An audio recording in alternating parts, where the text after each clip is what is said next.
A Nepo baby, short for nepotism baby, is someone who has advanced in their profession because of a family connection. In Formula One, this generally refers to drivers whose fathers are wealthy or well-known in the racing industry. This time, however, we're evaluating our F1 Nepo kids from, yeah, I guess that's kinda unfair, to, whoa, how is that even allowed? At the absolute bottom of our iceberg, we have the drivers who everyone knows are living on daddy's money. These men might as well put "sponsored by dad" on their helmets. Carlos Sainz Jr., son of rally superstar Carlos Sainz Sr., is the start of the iceberg.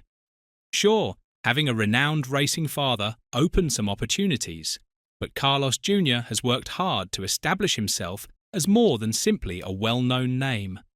From his outstanding tenure at McLaren to holding his own against Charles Leclerc at Ferrari, Sainz has shown that, although nepotism may get you in, skill will keep you there.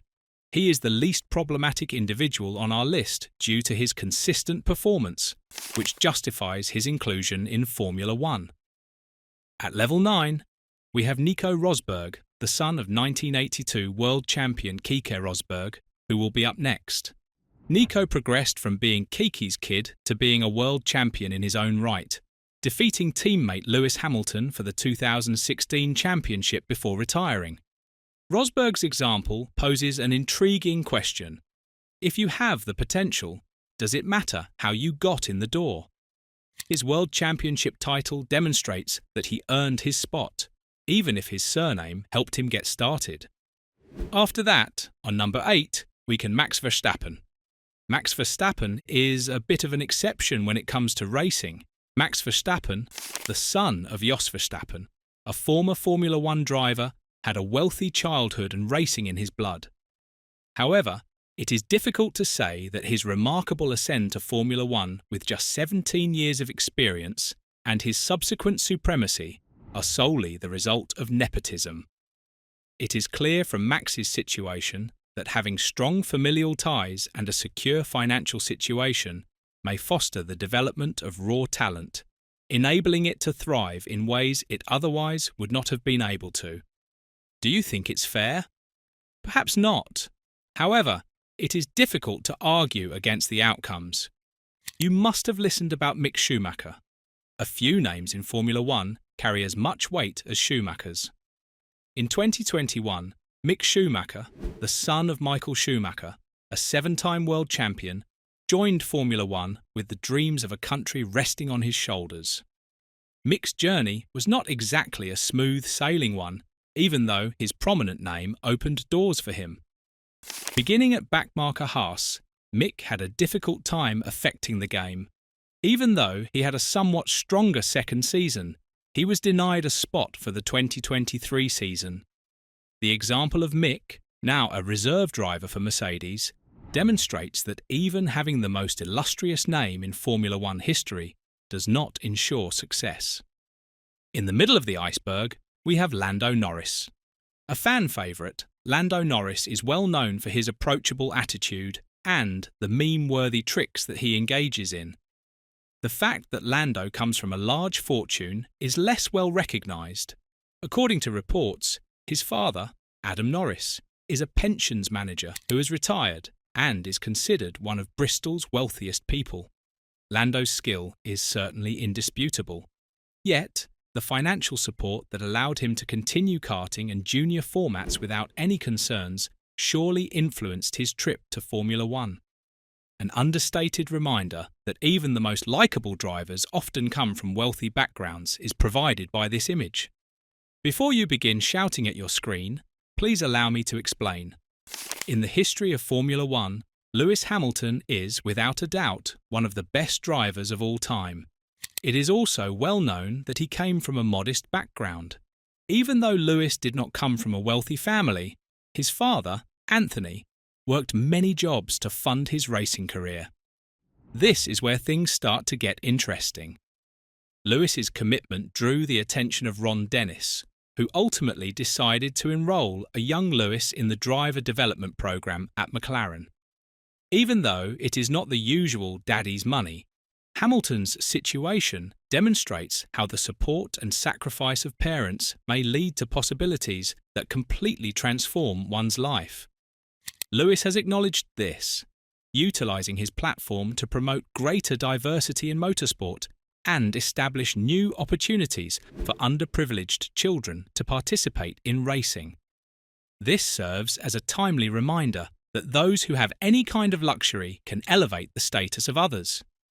Don't forget Pastor Maldonado, as we are moving at the tip of the iceberg.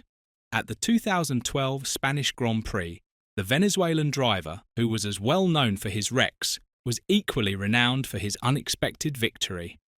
Well, PDVSA, Venezuela's state-owned oil firm, mostly sponsored Maldonado's F1 career. Venezuela was lavishing cash on sports at the time as a kind of soft power diplomacy.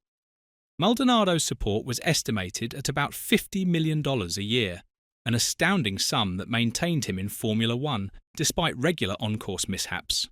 Although Maldonado showed bursts of speed, many said that his protracted F1 stay was mostly due to his sponsorship rather than his ability. Now we have the pay driver system, the source of all evil. At the bottom of our iceberg, we are confronted with an uncomfortable reality. The entire Formula One system is based on money and connections.